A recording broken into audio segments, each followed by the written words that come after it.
Assalamualaikum warahmatullahi wabarakatuh.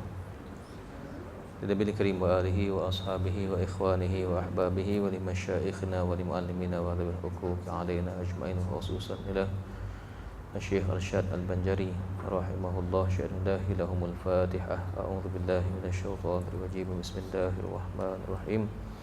Alhamdulillah rabbil alamin arrahmanir rahim maliki yaumiddin iyyaka na'budu wa iyyaka nasta'in ihdinas siratal mustaqim siratal ladzina an'amta 'alaihim ghairil maghdubi 'alaihim waladdallin. Bismillahirrahmanirrahim. Alhamdulillah rabbil alamin. Allahumma salli ala sayyidina Muhammadin al-fatihi lima ughliqa wal khatimi lima sabaqa nasiril haqqi bil haqqi wal hadi ila siratikal mustaqim wa ala alihi haqqa qadrihi wa miqdarihi azim wa sallim alaihi wa ala alihi wa sahbihi fi kulli lamhatin wa nafasin bima wasi'at rahmatullah. Rabbana syrah lana sudurana wa yassir lana umurana wa hlul 'uqdadan min alsinatina yafqahu aqwalana. Subhanaka la ilma lana illa ma 'allamtana innaka antal alimul hakim fa'allimna wala haula wala quwwata illa billahil aliyyil azim. Allahumma hdina wahdi bina waj'alna sababan liman ihtada. Allahumma ja'alna minal ladzina yastami'una al-qawla fayattabi'una ahsana. Rabbana iftah bainana wa baina qaumina bil haqqi wa anta khairul fatihin. Amma ba'd. Yang dimuliakan Tuan Imam, Tuan Bilal, Ashabul Fadilah, para asatizah, Tuan Haji sedang iman, alhamdulillah, syukur kepada Allah.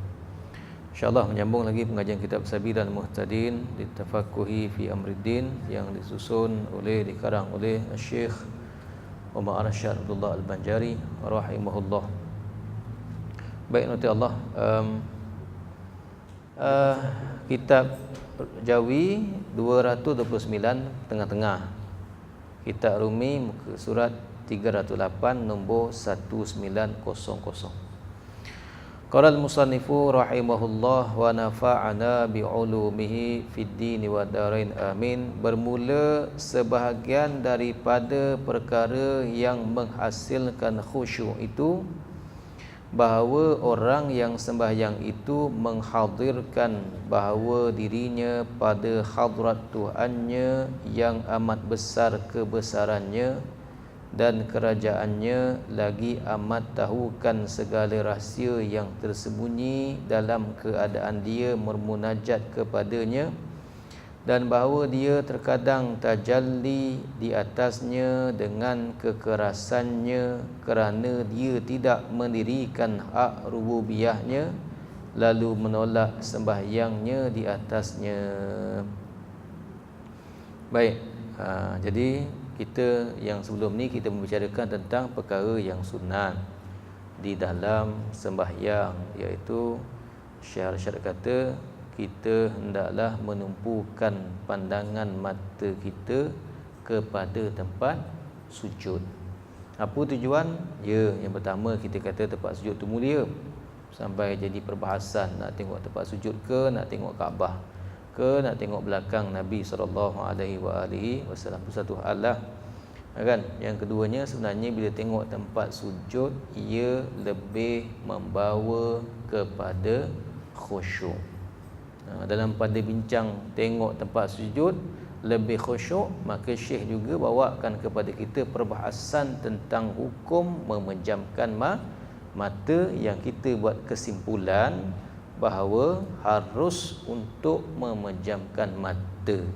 Dan kalaulah andai kata pejam mata lebih membawa kepada khusyuk, maka eloklah untuk kita pejam mata. Baik, jadi sekarang ni fokusnya supaya sembahyang kita khusyuk. Maka dibawa di sini apa cara nak khusyuk, maka dikatakan di sini tu kan, bahawa cara dia macam mana menghadirkan bahawa dirinya pada hadrat Tuhannya, merasakan diri kita berada di hadapan Allah Subhanahu wa ta'ala.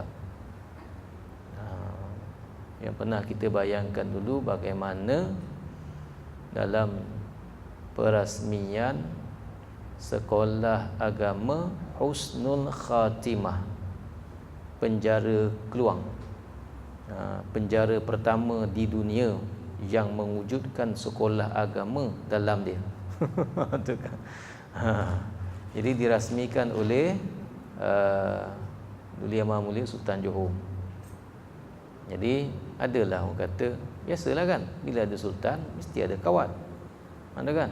Menteri Datuk Seri Zahid Hamidi pun ada. Jadi kawat. Bila kawat, tu dia. Sikit pun tak bergerak, sekali tegak-tegak. Ada kan? Senang lagi. Agaknya kalau nyamuk gigit pun gitu. Tu kan, khusyuk sungguh dia. Sebab apa? Sebab dia menghadirkan dalam hatinya bahawa di hadapannya sekarang ini ialah sultan. Kalau dia lembik-lembik aja kan kena tampar dengan sultan kan. Susah. Ada kan? Sultan kan dia cek, mesti ada orang kata pemeriksaan barisan tu kan. Macam batu kan masuk Khabar tahun lepas ke 2 tahun lepas, ke beberapa tahun yang sudah. Orang bila berkawat, kawat perbarisan kan, polis kan dia ada senapang yang ada bayonet ujung tu. Dalam pada dia berkawat tu terkena kawan dia, darah, terus berkawat. Punyalah khusyuk dia, mata kajinya dia, kata orang lama kan, mata kajinya dengan kawatnya. Sebab apa? Sebab dia rasa semua orang tengok dia. Sekarang ni kita berhadapan dengan Allah Subhanahu wa ta'ala. Bagaimanakah perasaan kita bila orang besar di depan kita? Begitulah bagaimana sahabat radhiyallahu anhum jami'an, bila mana mereka berada di hadapan Rasulullah sallallahu alaihi wasallam dalam kelas pengajian, maka diumpamakan seakan-akan mereka itu tunggul kayu, sehingga kan burung-burung hinggap di atas kepala dan bahu mereka kerana menyangka itu ialah tunggul kayu. Kenapa? Kerana mentakzimkan Rasulullah sallallahu alaihi wasallam. Macam itulah kita. Ada kan? Macam pengantin dululah, bukan pengantin sekarang. Pengantin sekarang begitulah, selamba je, makan pun. Pengantin peduli apa dia kata kan? Cuba pengantin dulu, duduk diam gitu. Kan? Nak toleh pun tak toleh. Toleh je. Sebab apa? Merasakan sekian ramai orang memerhatikan dia.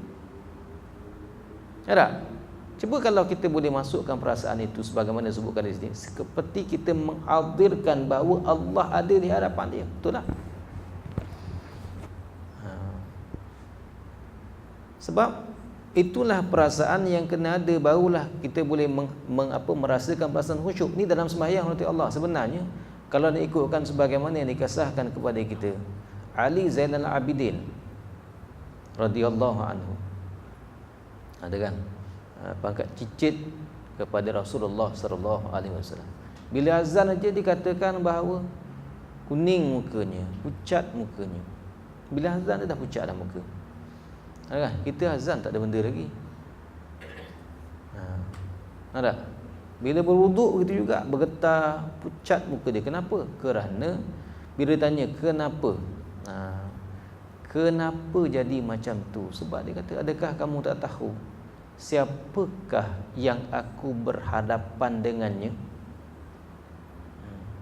Sebab tu Sayyid Abdullah Al-Haddad rahimahullah, waliyu min awliyaillah qaddasallahu ruhah, ada kan, orang yang menyusun kitab Nasihat Diniyah, yang menyusun Wirdul Latif, dia cukup marah kepada orang yang berbual ketika mana azan. Kenapa? Sebab azan tu, start daripada azan tu dah mula dah sebenarnya. Mula untuk kita mencapai kepada khusyuk. Bahkan kalau Imam Ghazali rahimahullah, bukan mula daripada azan, mula daripada kita berwuduk lagi. Ada kan? Mula daripada kita berwuduk lagi. Sebab wuduk yang pernah kita bicarakan sebenarnya bukanlah sekadar nak basuh muka, nak basuh tangan. Itu zahirnya.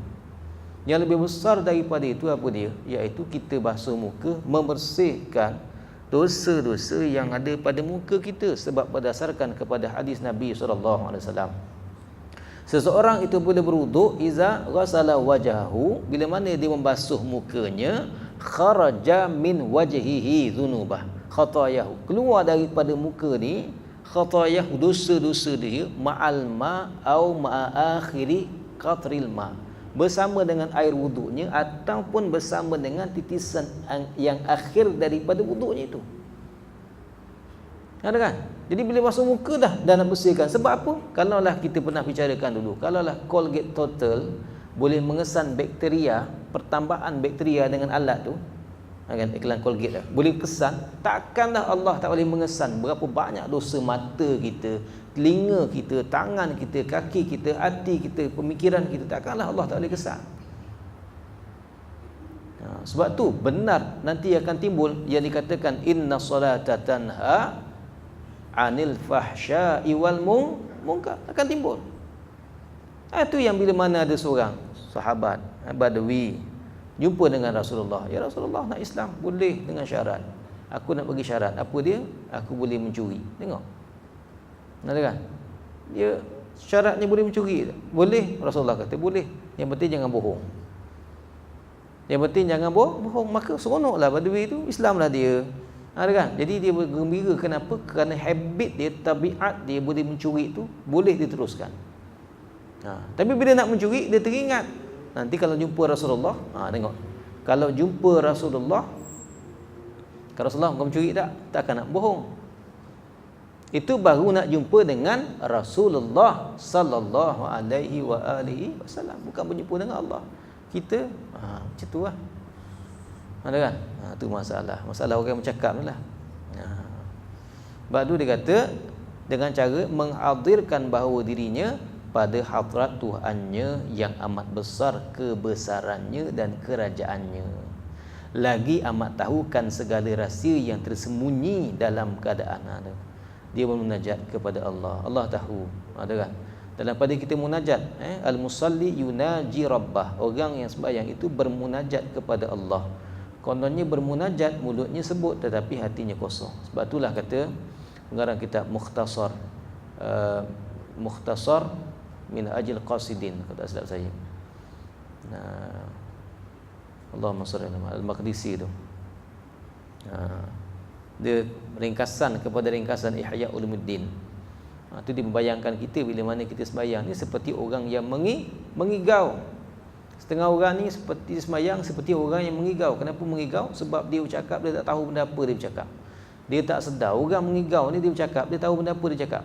Tak tahu. Macam orang melatah, dia sedar benda apa dia melatah. Kan? Dia punya mulut lebih laju daripada otak dia. Orang melatah ni. Orang melatah ni mulut dia lebih laju daripada otak dia mikir. Dia bercakap dulu baru dia mikir. Orang melatah. Sama juga orang mengigau. Orang mengigau dia tahu tak dia cakap apa? Tak tahu. Macam kita lah. Kita mengigau. Hari-hari kita mengigau. Allah apa mengigau lah kita. Bismillahirrahmanirrahim. Hati kita pergi tempat lain. Mengigau. Tak tahu benda apa kita sebut. Tak sedar. Tahu je Assalamualaikum warahmatullahi. Assalamualaikum warahmatullahi. Masya Allah. Itulah. Mudah-mudahan Allah beri kepada kita rahmat Allah. Dan bahawa dia, yakni Allah kadang-kadang tajalli, menunjukkan, menzahirkan ke atasnya dengan kekerasannya. Ada kan? Allah hukum kita dengan cara macam mana? Dengan menolak sembahyangnya di atasnya. Kan dalam hadis bayangkan kepada kita bila mana kita sembahyang, pahala sembahyang kita ni akan berada atas kepala kita. Akan dibawa naik bertemu dengan Allah. Kalau sempurna bawalah. Kalau tak, maka akan dilemparkan semula ke muka kita. Wal'iyadzubillah. Batu kan dalam kitab Tazkirah yang pernah saya sebutkan. Saya minggu lepas saya sebut. Tak apalah kita ulang. Kitab Tazkirah yang dikarang oleh Imam Qurtubi rahimahullah. Dalam satu bayangan daripada Imam Ghazali rahimahullah.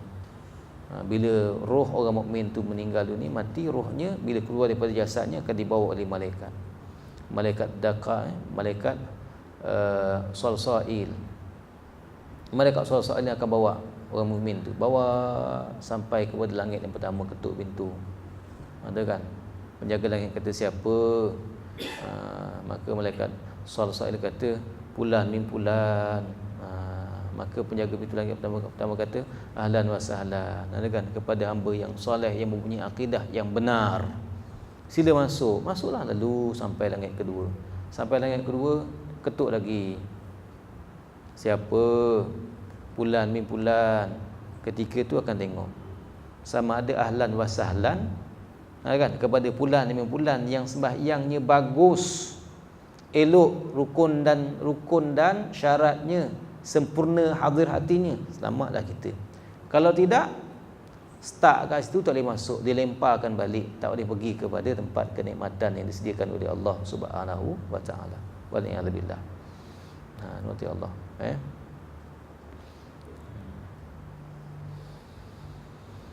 Baik. Tu sebab tu kalau kita baca kitab Sayyidus Salikin, Syekh Usman Palembang rahimahullah, bila mana kita menyebut Allahu Akbar, Allah Maha Besar, tapi hati kita pergi tempat lain, maka bertaubatlah kamu telah buat satu dosa yang besar, kerana kamu telah berdusta, berbohong kepada Allah Subhanahu wa taala. Susah kata Allah. Sunat pula mengamati bacaan. Sunat hukumnya mengamati bacaan. Yang pertama tadi kita merasakan kebesaran Allah. Yang sini pula mengamati bacaan, iaitu menghadirkan makna yang dibacanya daripada Fatihah dan surah, tetapi dengan ringkas jua, tidak dengan tafsil. Tafsil ini maknanya secara terperinci. Kerana firman Allah Ta'ala, liyadabbaru ayatihi, artinya supaya mereka mengamat-amati ayat-ayatnya. Dan lagi firman-Nya, afala yatadabbaruna al-Quran, artinya maka tidakkah mereka mengamati Quran, kerana dengannya sempurnalah maksud khusyuk dan adab. Ini kaedah yang kedua. Pertama, merasakan kebesaran Allah, menghadap Allah Subhanahu wa taala. Kita tengah-tengah keluar jalan, tiba-tiba terserempak dengan polis, buat rablau, terus berderau darah kita. Tu kan. Tiba-tiba keluar sempangnya polis, berderau terus darah kita. Ada kan? Saya setiap kali nak belok masuk ke sempang ni, daripada Lebuh Raya Pasir Gudang tu, masuk je sempang Taman Daya tu, naik tu kan. Tu standby lah. Dah standby ni, agaknya jumpa polis ni. Dah rasa dah kat situ. Kita macam mana apabila kata hayya 'alas salah, tu kan, atau apabila kata Allah Allah, kita tak rasa macam mana. Baik, jadi kat sini kata sunat untuk kita mengamat-amati makna bacaan Fatihah dan surah. Ni pernah kita sebut dulu, upgrade lah bacaan, upgrade lah sembahyang kita. Jangan sampai makna iyyaka na'budu wa iyyaka nasta'in tak faham, ihdinas siratal mustaqim tak faham, ada kan, siratal ladzina an'amta 'alaihim tak faham, ghairil maghdubi 'alaihim tak faham, waladdallin pun tak faham. Macam mana kata Allah? Ada kan, alhaakumut takatsur hatta zurtumul maqabir, tak faham. Ada kan? Faham? Tak faham ni? Itu masalah kita. Idza zulzilatil ardu zilzalaha, tak faham kita. Ada kan? Batu kita bila mana? Masuk Pak Imam lah. Idza jaa nasrullahi wal fath wa ra'aitan nasa yadkhuluna fi dinillahi afwaja fasabbih bihamdi rabbika wastaghfir innahu kana tawwaba. Allahu akbar. Terus je, tak faham. Kan dia suruh fasabbih bihamdi rabbika wastaghfir. Ada kan? Fasabbih, patutnya habis tu innahu kana tawwaba, subhanallah, astagfirullah. Kan Allah suruh tu. Ada kan? Kan Allah suruh tu. Itu masalah kita lah. Sabbih isma rabbikal a'la alladhi khalaqa fasawwa, laju je kita. Patutnya sabbih isma rabbikal a'la, subhanallah, alladhi khalaqa fasawwa. Kan Allah kata fasab apa? Sabbih isma rabbika. Sabbih, bertasbihlah. Tak faham. Bila tak faham, laju jalan semacam macam itu masalah kita. Ada kan? Sebab tu bila kita sembahyang, kata pagi Jumaat, tengok kalau Rasulullah sallallahu alaihi wasallam, hari Jumaat, hari yang menghimpunkan ramai orang, hari raya menghimpunkan ramai orang, kan, sembahyang sunat istisqa yang menghimpunkan ramai orang. Apa surah-surah yang menjadi pilihan Nabi sallallahu alaihi wasallam? Surah A'la, dia menceritakan pasal kebesaran Allah, cerita pasal apa, qad aflaha man tazakka, pasal membersihkan apa nama nafsu, jiwa. Wa qad khaba man dassaha, itu kan. Cerita pula pasal Nabi Saleh alaihi salam dengan balasan Allah kepada kaumnya Thamud, ada kan. Lepas tu baca surah apa lagi yang jadi pilihan? Surah Ghashiyah. Hal ataka hadithul Ghashiyah. Mana Ghashiyah? Kita tak faham. Afala yanzuruna ilal ibili kaifa khuliqat. Ada kan? Kita tak faham. Jadi bila gitu, sedangkan Rasulullah pilih surah-surah yang macam tu. Kalau tak pun Rasulullah akan baca siapa? Surah Qaf. Surah Qaf. Diriwayatkan juga Rasulullah baca surah Qaf hari Jumaat. Qaf cerita apa? Banyak cerita pasal azab Allah, pasal dialog antara Allah dengan ahli neraka, begitu juga dengan neraka. Yauma naqulu li jahannama halim talat wa taqulu hal mim mazid. Pada hari kami katakan kepada neraka jahanam, neraka dah penuh belum kamu? Pertanyaan Allah bukanlah sebagai sebab Allah tak tahu berapa orang dah masuk neraka, tak, tetapi tujuannya sebagai nak membuktikan bahawa Allah telah menyempurnakan janjinya kepada neraka jahanam. Pada hari dia menciptakan neraka jahanam, dia janji dengan neraka, aku pasti akan penuhkan kamu. Ada kan? Maka neraka tanya, ada tambah lagi ke Allah? Sebagai isyarat dah penuh, cuma mungkin adakah ada lagi tambah-tambah. Sebagaimana jawapan daripada neraka beritahu memang dah penuh sungguh dah, kamu telah menunaikan janjinya. Kita baca tak faham. Ada kan? Sebab tu Rasulullah bila menghimpunkan orang ramai, dia pilih surah-surah yang seumpama ini. Tapi kita pula, Pak Imam kita hari ni, bila hafaz Quran sikit, alhamdulillah, tu bagus. Tapi potong baca ayat sikit sini, ayat sikit sini dalam Jumaat. Rugilah sebenarnya kan, tidak mendapat sunnah daripada Rasulullah sallallahu alaihi wasallam. Hari Jumaat selain daripada surah Sajadah, baca surah apa? Surah Insan. Ada kan? Cuba sesekali buka surah Insan, tengok mana dia. Cerita pasal apa surah Insan? Cerita pasal, banyak cerita pasal nikmat syurga. Cerita pasal syurga, seronok dalam syurga. Surah Ad-Dahr.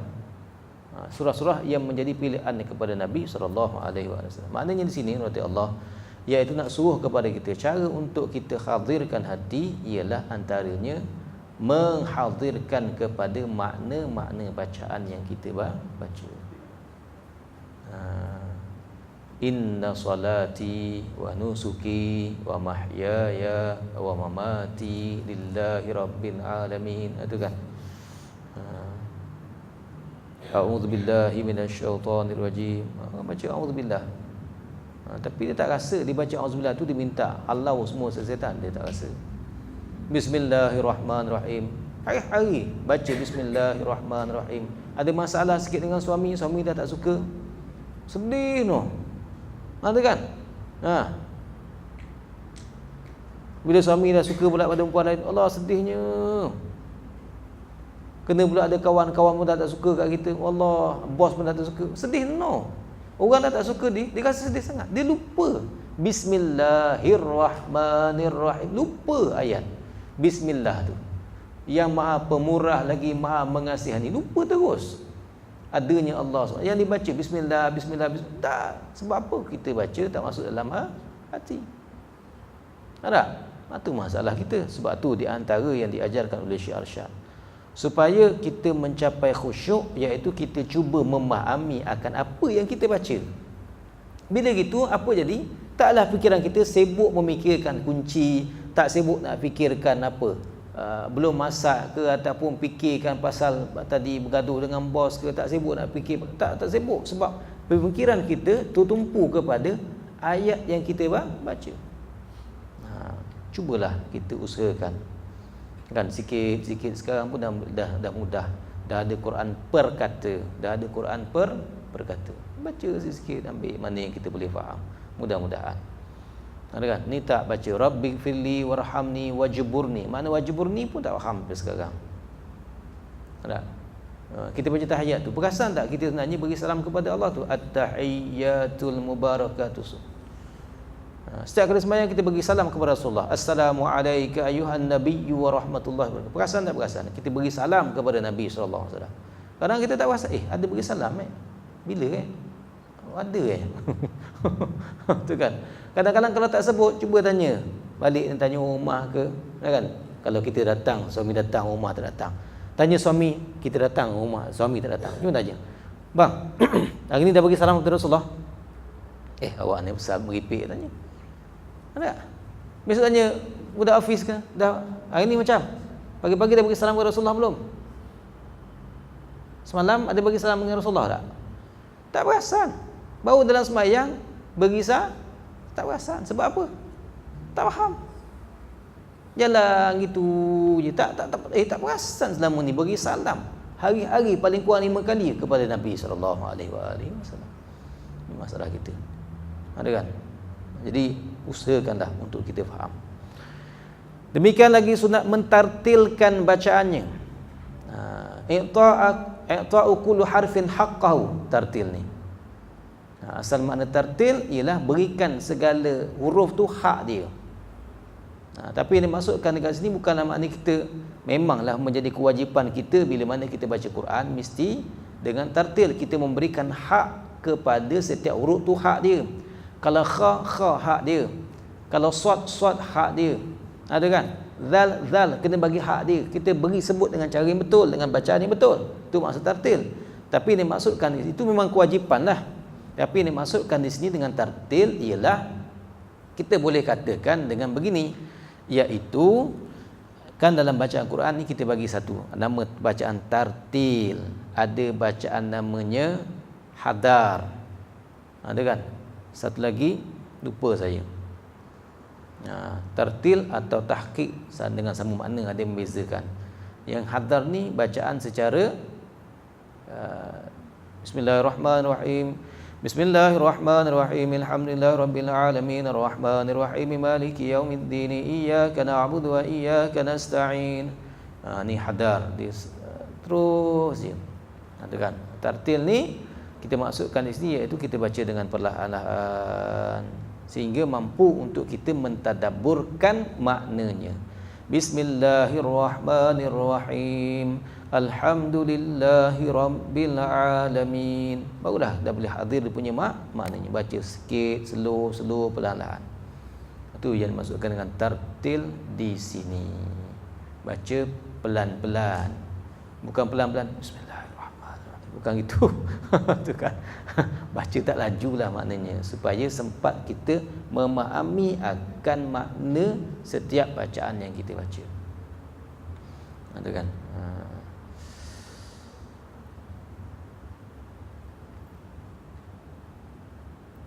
Kerana firman Allah Ta'ala warattilil Qur'ana tartila, artinya dan tartilkan Al-Quran dengan sempurna tartil. Kan menjadi sunnah Rasulullah SAW. Rasulullah, antara sunnah Rasulullah iaitu bila baca Quran, Rasulullah akan berhenti pada ru'usil ayah, pada kepala-kepala ayat. Ini sunnah. Bismillahirrahmanirrahim. Sabbih isma rabbikal a'la alladzi khalaqa fasawwa walladzi qaddara fahada. Begitu. Boleh je nak sambung. Bismillahirrahmanirrahim. Sabbih isma rabbikal a'la alladzi khalaqa fasawwa walladzi qaddara fahada walladzi akhrajal mar'a. Itu kan. Terus boleh, tak ada masalah. Cuma sunnahnya berhenti. Gitu. Al-qari'ah mal qari'ah wa ma adraka mal qari'ah. Kan gitu. Tapi kita bukan gitulah, saya kadang laju je. Tu kan. Tengok nanti Allah. Ni tujuan dia. Supaya sempurna penghayatan kita kepada makna bacaan kita. Demikian lagi sunat mengamati zikir dan doa. Ni sembahyangkan zikir, sembahyangkan doa. Zikirnya apa? Bila rukuk, subhan rabbiyal azimi wa bihamdi. Itu zikirnya. Tasbihnya, doa, rabbi firli warhamni wajburni warfa'ni warzuqni wahdini wa'afini wa'fu anni. Kan doa tu. Allahumma hdini fi man hadait wa afini fi man afait. Baca kita faham. Lepas tu dia suruh menghayatikan makna-makna. Selain daripada faham maksud ayat Quran secara rambang, overall gitu, bukan secara sebiji-sebiji dengan nama Allah yang Maha Pemurah lagi Maha Pengasih ni, payahlah gitu. Bismillahirrahmanirrahim. Dalam hati dengan nama Allah yang Maha Pemurah lagi masak gitu. Dia tak suruh gitu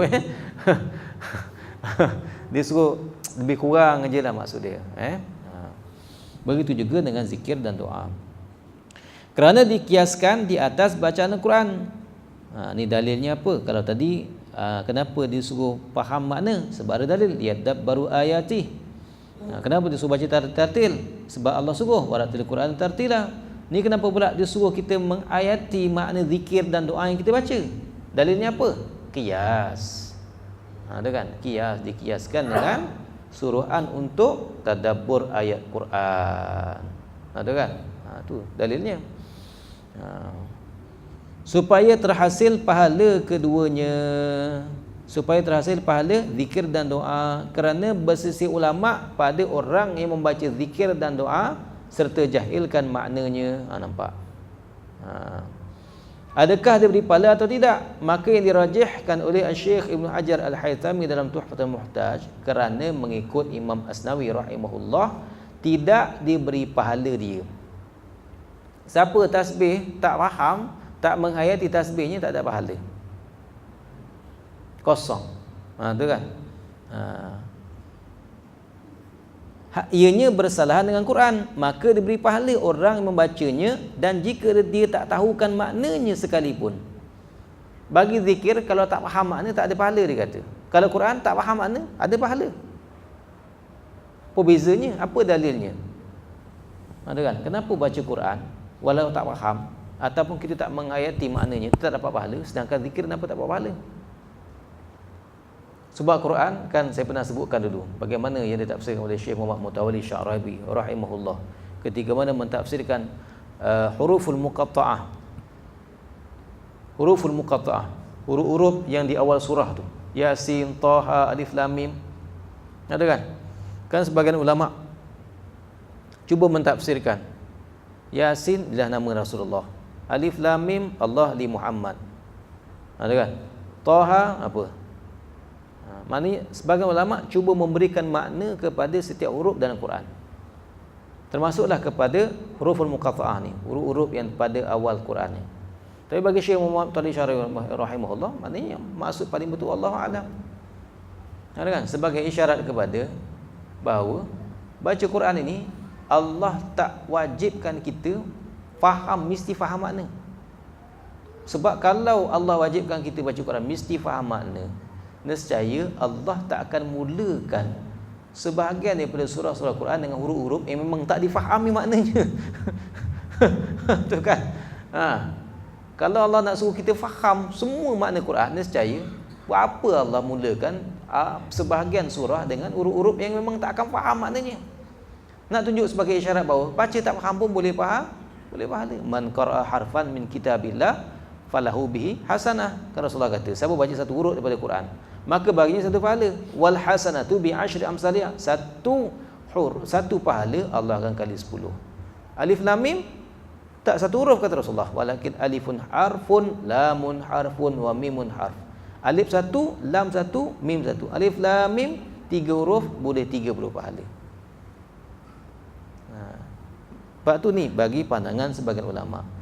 Kenapa Quran tak faham pun tetap dapat pahala? Yang saya bawa hujah tadi. Adapun zikir, kenapa tak dapat pahala? Sebab zikir, nama pun zikir. Zikir ni tujuan apa? Untuk ingat kepada Allah. Kalau mu tak faham, ada? Mu tak faham baca zikir, tak ada dalam hati, tak faham, kosong, tak ada pahala. Bukan main Pak Imam baca Allahumma apa? Allahumma aslih sya'nana kullah, dia tak faham pun. Tu kan. Macam sebab tu doa ni kan kita pesan kepada orang pergi haji, pergi umrah, kadang-kadang terikat dengan doa-doa yang dalam buku haji, buku umrah, tak faham satu benda pun. Ada? Tak faham satu benda pun. Sebab tu lebih baik doa macam ni yang paling baik. Dia kalau ikut doa, betul kita kata doa yang paling bagus, doa yang ma'thur dalam Quran dan juga hadis Nabi SAW. Kemudian baru turun sikit tingkatan, doa yang diikhtibas, saduran daripada Quran dan hadis. Turun lagi doa yang dibuat oleh para alim ulama. Bawah lagi, barulah doa kita. Tapi kalau dah yang Quran tak faham, hadis tak faham, ada. Kemudian yang ulama karang pun tak faham, maka doa yang paling bagus adalah doa dalam bahasa orang putih. Sebab apa? Bahasa orang putih kita paling fasih. Ada kan? Bahasa Jawa itu yang paling kita fasih. Nak cakap aku minta maaf ya Allah, macam tak sedap. Aku caluk ngapura ya. Sing akhir-akhir ya Allah. Tu kan. Itu yang paling menusuk hati dia, itulah yang paling bagus. Begitu juga. Jadi bila faham makna baru ada nilai. Tak faham makna, kita bercakap bahasa India kepada isteri kita, kepada makwa kita, ada kan? Apa bahasa India? Saya sayang awak. Kan? Rumah kita tak faham apa benda, cakap keling. Kan? Mimpi apa pagi-pagi cakap India ni? Kita punyalah bersungguh mendapatkan bahasa belajar dengan kawan sahabat kita India kat pejabat. Ada kan? Membetulkan lidah nak sebut ni, terbelit-belit lidah. Nak sebut pada rumah tak faham. Tak ada makna. Beginilah keadaannya menurut Allah. Sebab tu sebagian ulama kata, sebahagian, ada kan, yang dirajihkan oleh Imam Asnawi rahimahullah dan dipersetujui oleh Ibnu Hajar Al-Haytami rahimahullah. Dia kata tak dapat pahala. Tapi ni yang bagusnya Syekh Arsyad. Dia bawa pandangan yang dirajihkan oleh Syekh Khatib Asy-Syarbini dalam Mughni Muhtaj, diberi rahimahullah, diberi pahala orang yang membaca zikir dan doa di dalam sembahyang sekalipun dia tak tahukan maknanya. Akhirnya dia kata wallahu a'lam. Tak kisah. Faedah tersebut dalam Mughni Muhtaj telah meriwayatkan Ibn Hibban rahimahullah dalam sahihnya daripada hadis Abdullah bin Umar radhiyallahu anhuma akan hadis marfu'. Hadis marfu' ni hadis apa? Disebut nama perawi last kepada sahabat terus baca hadis. Itu nama hadis marfu'. Sepatutnya daripada Abdullah bin Umar radhiyallahu anhuma bersabda Rasulullah sallallahu alaihi wasallam, baru sebut hadisnya. Bila tak sebut, namanya hadis marfu'. Ini istilah je lah, ada munqati', maqtu' dan sebagainya. Bahawa hamba itu apabila berdiri sembahyang didatangkan sekalian dosanya, lalu diletakkan ia di atas kepalanya atau tubuhnya, maka tiap-tiap kali dia rukuk atau sujud, berguguranlah ia darinya hingga tak tinggal daripadanya suatu jua pun, insya-Allah taala. Intah, habis hadis tu. Ni di antara kelebihan orang yang sembahyang. Tu kan. Sunat pula masuk kepada sembahyang itu dengan rajin, kerana Allah Ta'ala mencela mereka yang masuk pada sembahyang dengan segan dan malas. Segan tu maknanya bukan segan orang Johor lah. Ada kan? Ni segan bahasa orang Banjar. Ada kan? Dengan segan dan malas ni, kalau segan ni bahasa orang Kedah, segan apa segan? Apa kata? Segan. Orang Kedah. Mana orang Kedah? Malu. Bukan segan, malu. Orang Kedah bukan katakan malu.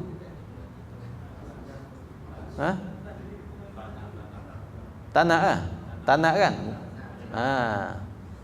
Bukan malu, dia tak nak. Hampir lah. Segan aku. Betul kan? Nak ke sembahyang tapi macam alah malasnya. Malas tu. Ada kan segan dan malas. Allah bayang.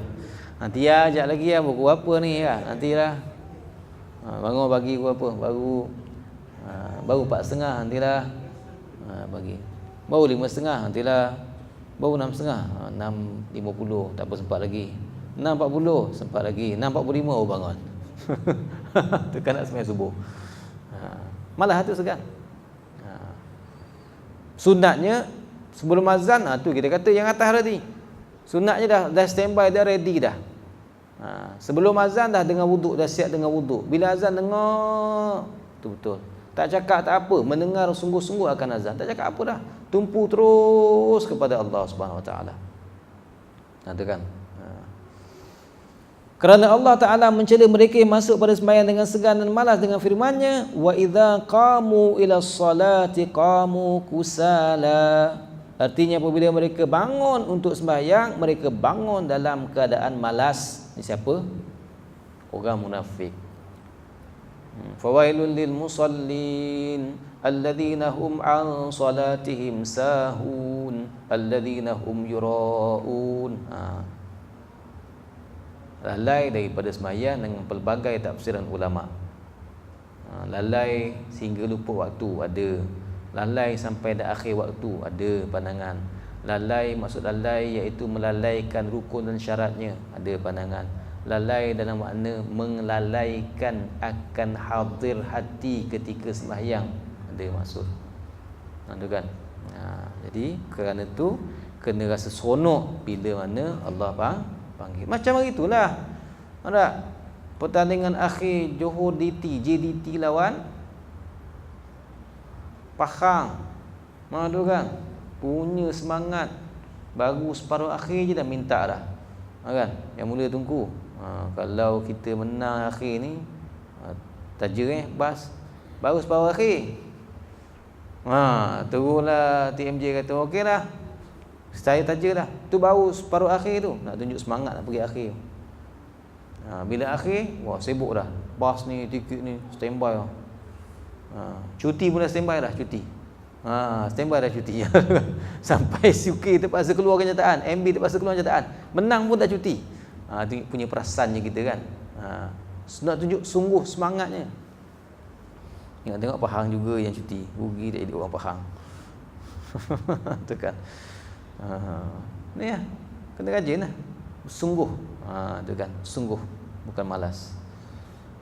Batu antara adab bagi kita Syafi'iyah, bila kita nak bangun daripada sembahyang qomat ni, adakah sebelum qomat, adakah tengah qomat, atau selesai qomat? Kalau ikut mazhab Syafi'i, selesai qomat. Tu kan, Allahu Akbar, la ilaha illallah. Imam terus bingkas bangun cepat-cepat. Bila kita dah makmum nampak imam bangun, kita terus bangun cepat-cepat. Ada kan? Sebab adabnya gitu bagi mazhab kita Syafi'i, iaitu setelah selesai qomat baru bangun. Dan sedikit rukhsah kepada yang tua-tua uzur-uzur untuk bangun ketika mana disebut hayya 'alas solah dengan hayya 'alal falah. Yang jenis orang tua-tua lambat nak bangun. Bagi orang muda, la ilaha illallah, bila la ilaha illallah, jadi jangan pergi lambat-lambat, susah, kena cegah semangat. Begitu keadaan dia. Ini tak, bukan cegah je, kan? Lambat, lepas tu sempat gurau lagi, cuit lagi. Kan? Sempat lagi. Sempat lagi teguh. Tu memang baru. Tu kan. Sempat lagi menurut Allah. Okay, sebab tu kena cegas. Tunjukkan semangat nak sembahyang. Bila nak semangat sembahyang, maknanya awal lah. Kan? On time. Ni masalah kita. Ada? Bila buat program, masalah saya lah. Bila buat mesyuarat, ada? Bila buat program, habis pukul berapa? Start pukul 2.30. Habis pukul berapa? 5.30. Ada? Bukan tak tahu. Kan maksud semayang kita sebut banyak kali dah. Waktu semayang ni kan dah tahu dah. 50 tahun akan datang, 100 tahun akan datang, boleh tahu dah pukul berapa semayang asar. Tahun 2020 semayang asar pukul apa? Boleh tahu dah. Kat mana? Kat Mekah, kat Johor, kat Kelantan, kat Kedah, kat Amsterdam. Tahu dah. Ada? Kenapa kita tak? Tu masalah kita. Ni cuti sekolah ni. Ada? Rancanglah nak jalan-jalan, tapi nak sembahyang kat mana? Rancang. Kalau boleh awal waktu jugalah. Sunat masuk kepada sembahyang itu dengan selesai hati dari segala pekerjaan yang menyibukkannya, kerana ia lebih menolong di atas khusyuk. Ni samalah dengan adab belajar. Ada? Cuba baca saya salikin adab belajar. Adab yang ke berapa? Yang ke, saya ingatlah yang ke berapa? Yang kedua ke berapa? Yang kedua atau ketiga, tak silap yang kedua. Kedua atau ketiga. Antara adab belajar apa dia? Hendaklah mengusungkan hati daripada urusan dunia, urusan anak dan isteri, ahli keluarga, kena kosongkan. Selesaikan dulu semua urusan. Sebab tu kat sini akan timbul, ada kan? Selesai hati, bukan sekadar hati, bahkan keperluan diri. Sebab tu bila isu apa? Isu bila makanan dah dihidangkan, nak makan dulu ke nak sembahyang dulu? Nah, makanan dah terhidang, nak makan dulu ke sembahyang dulu? Dia makan dulu. Ada kan? Perut dah lapar, sarapan tak sempat. Tahu ni nak pergi makan ni. Ni kalau pergi kedai ni memang confirm. Tengah menyuap atau makanan baru sampai, azan. Nah, ketika tu nak pergi kedai makan ke nak pergi masjid? Maka tengok dulu. Kalau dah kita punya otak nak makan, perut lapar, pergi makan lah. Orang kata apa benda lah Ustaz Pak Haji ni. Kan? Azan duduk kedai makan. Tak apalah orang kata. Ustaz ni astagfirullah. Orang azan pergi masjid, dia pergi makan lah. Kita kena faham. Sebab masa tu otak ustaz tu otak Pak Haji tu, otak Pak Imam tu, nak makan. Lapar dia. Kan kita sebut banyak kali dah, lebih baik makan sambil ingat sembahyang daripada sembahyang sambil ingat makan. Ni hadir hati, selesaikan. Tu keadaannya oleh Allah.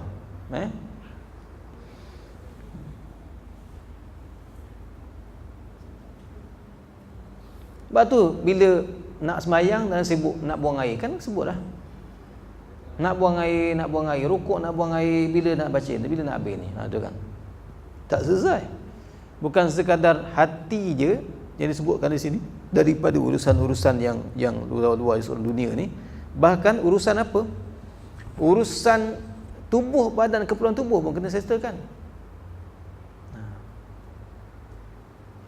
Sebab tu kalau ambil wuduk, kita sebut dah kan, ambil wuduk, dompet tertinggal, jam tertinggal, Allahu Akbar tengah sembahyang, letak tangan kat sini, gaba-gaba jam tangan tak ada. Teringat dekat mana? Dekat tempat wuduk. Ada kan? Macam nak terus sembahyang ke nak pergi berhenti? Assalamualaikum warahmatullahi, pergi ambil jam. Berhentilah. Assalamualaikum warahmatullahi, berhenti ambil jam. Sebab apa? Kita punya terlekat hati dekat benda dunia ni. Allahu Akbar, jangan cakap lah. Rukuk, jam tangan orang ambil. Iktidal, jam tangan jangan orang ambil. Sujud, ya Allah, janganlah ya Allah orang ambil jam tangan aku, ya Allah. Kau kabulkanlah mata semua orang, ya Allah. Allahu Akbar. Ya Allah, kau gerakkanlah hati Pak Imam ni cepat sikit habis sembahyang. Allahu Akbar. Doa je. Jam tangan. Bagi salam, pergi ambil. Ada kan? Boleh ke Ustaz? Sebab ni harta, maruah, agama. Ada kan? Ni benda yang kena jaga. Khusyuk, hadir hati tu. Ini sembahyang, letak baik tangan. Orang ambil pun biar buat bodoh je. Tu kan. Punyalah baik, punyalah tak nak batalkan sembahyang. Cuba tengoklah, melihat juga kepada keperluan, sama ada benda tu besar ke kecil ke. Kalau setakat RM1 aja bagi kita, insya-Allah lah. Tapi kalau RM1 tu memang besar sangat pada kita, berhentilah. Sebab kita anggap RM1 tu besar sangat pada kita, kepentingannya. Kita tak boleh cakap orang masing-masing. Ada kan? Ada orang RM1 dia koyak bakar pun tak kisah, kan? Harga kisah ukur tak kisah. Ada orang RM1 tu, jangan cakap. Masing-masing. Okey, sebab tu kena selesai hati.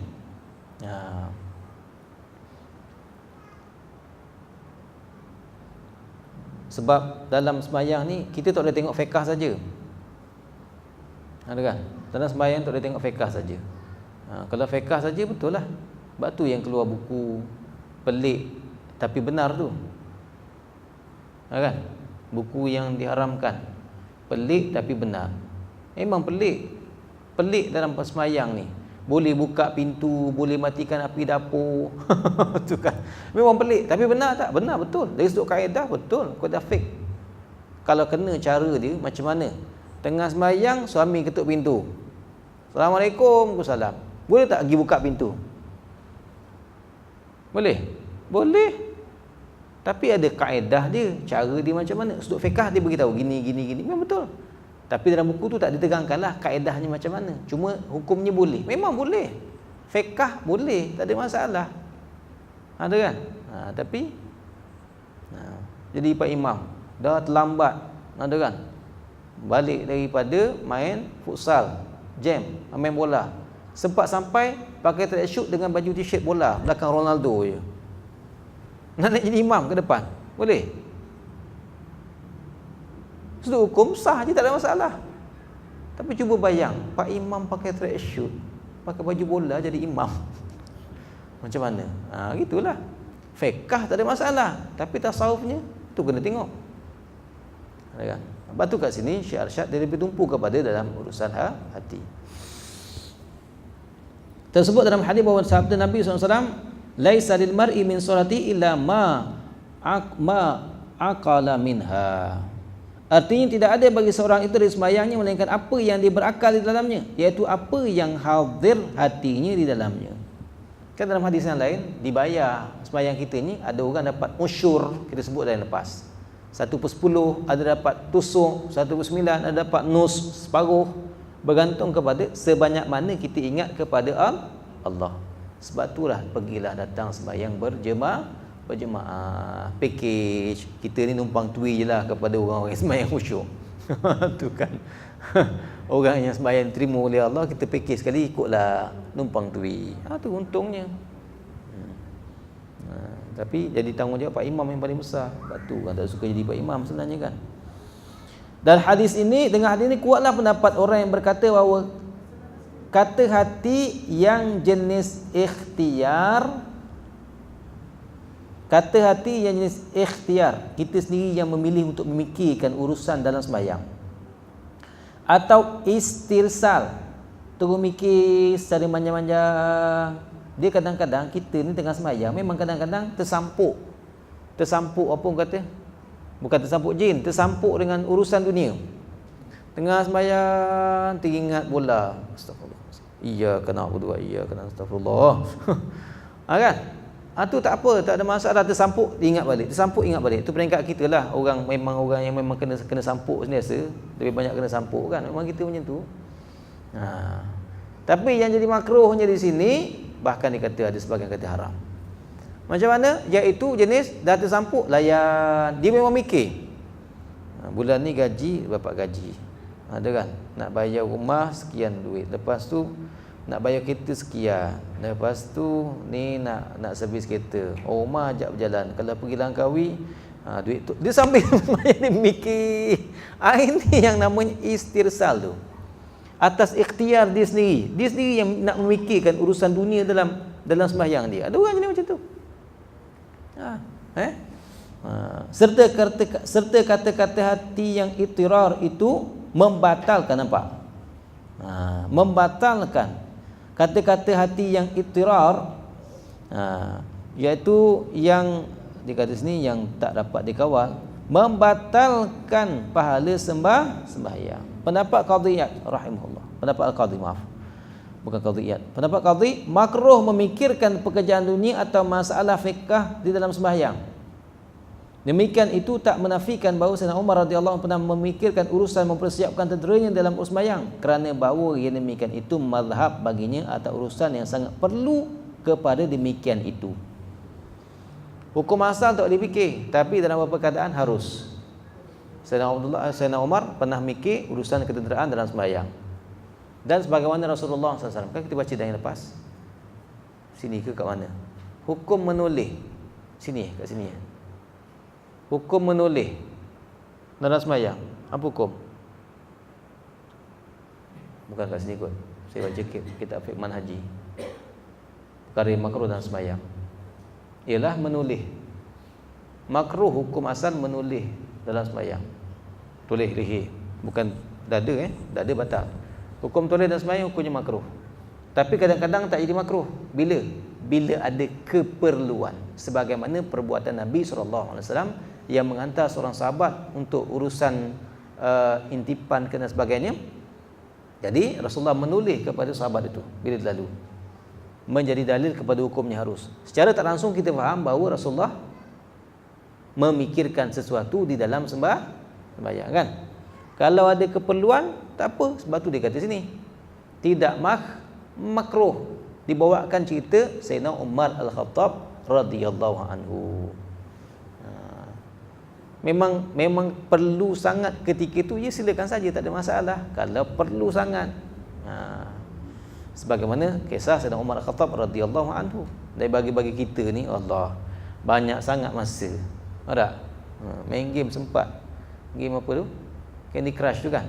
Sampai terpaksa tunggu pula. Habis dah level ni. Terpaksa tunggu pula Candy Crush syarikat dia update game. Punyalah dahsyat, punya kosong masa. Tetapi Al-Imam Ibn Rif'ah memilih bahawa memikirkan segala pekerjaan akhirat dalam sembahyang itu tidak mengapa. Tu kira pekerjaan akhirat. Kan? Memang menyusun tentera, tapi kan cerita akhirat. Rasulullah hantarkan pengintip memang cerita akhirat, sebab untuk memang urusan keduniaan yang bawa kepada akhirat. Maka ianya bersalahan dengan yang tersebut dahulu itu, melainkan jika dikehendaki oleh Ibn Rif'ah rahimahullah dengan katanya tidak mengapa itu tidak haram, hanya makruh jua, maka tidak bersalahan ia dengannya. Allahu alam bissawab. Ada apa nak tanya sikit? Kalau ada lah nak tanya. Waalaikumsalam.